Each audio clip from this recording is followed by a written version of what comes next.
সিলেটের আলিয়া মাদ্রাসার যে ময়দান, সেখানে দীর্ঘ 33 বছর 34 বছর সরাসরি কোরআন থেকে তাফসির করে আপনাদেরকে শুনিয়েছেন এই ভূখণ্ডের তাফসির জগতের কিংবদন্তি শহীদ মরহুম আল্লামা দেলোয়ার হোসেন সাঈদী রাহিমাহুল্লাহ। আমরা আমাদের আল্লামার জন্য দোয়া করি, আল্লাহ তাআলা মরহুম আল্লামা দেলোয়ার হোসেন সাঈদী রাহিমাহুল্লাহর জীবনের সকল খেদমাগুলোকে আল্লাহ তাআলা কবুল করে নিক। ওনার কবরটাকে আল্লাহ তাআলা কোরআনের নূর দিয়ে মোনাওয়ার করে দিক। আমি আরো সৌভাগ্যবান যে আমি অত্যন্ত নগণ্য ক্ষুদ্র একজন কোরআনের ছাত্র হয়ে কোরআন থেকে যা বুঝেছি, এই কথাগুলো যখন দেশ থেকে দেশান্তরে যেখানেই যাই শোনাবার জন্য লক্ষ লক্ষ দিনী ভাইরা সেখানে উপস্থিত হয়, আলহামদুলিল্লাহ।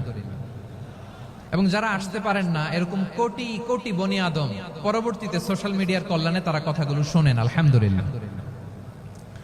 আবার এমনও অনেক আছে যারা আমাদেরকে পছন্দ করেন না, তারাও ডায়েরি খাতা কলম নিয়ে, মোবাইল নিয়ে, ল্যাপটপ খুলে আমাদের আলোচনা শোনেন।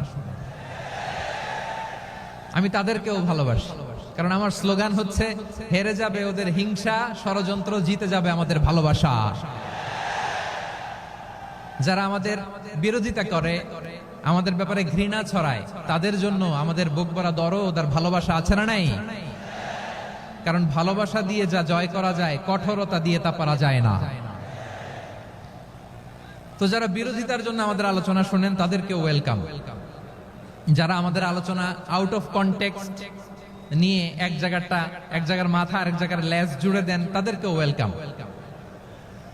গত সপ্তাহে আপনারা জানেন খুলনা বিভাগের প্রোগ্রাম আমি দিয়েছিলাম যশোরে আদ্দিন ফাউন্ডেশনের উদ্যোগে। তো যশোরের প্রোগ্রামের এক ভিডিওর পেছনে আমাদের কিছু দিনী ভাইরা 6 বছর আগের এক অডিও ব্যাকগ্রাউন্ডে জুড়ে দিয়ে বিভ্রান্তি ছড়ানোর জন্য সোশ্যাল মিডিয়াতে ছড়িয়ে দিয়েছে।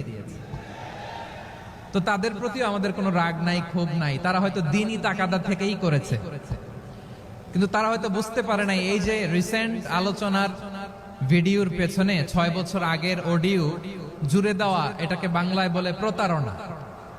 কি বলে? প্রতারণা, ধোঁকাবাজি। এখনকার আলোচনার ভিডিও আর ব্যাকগ্রাউন্ডে এডিট করে লাগিয়েছে 6 বছর আগের অডিও। এটারে প্রতারণা বলে, ধোঁকাবাজি বলে। আর বিশ্বনবী বলেন, মান গাশশানা ফালাইসা মিন্না, the person who deceives us he is not among us. যে আমাদেরকে ধোঁকা দেয় সে আমাদের অন্তর্ভুক্ত নয়।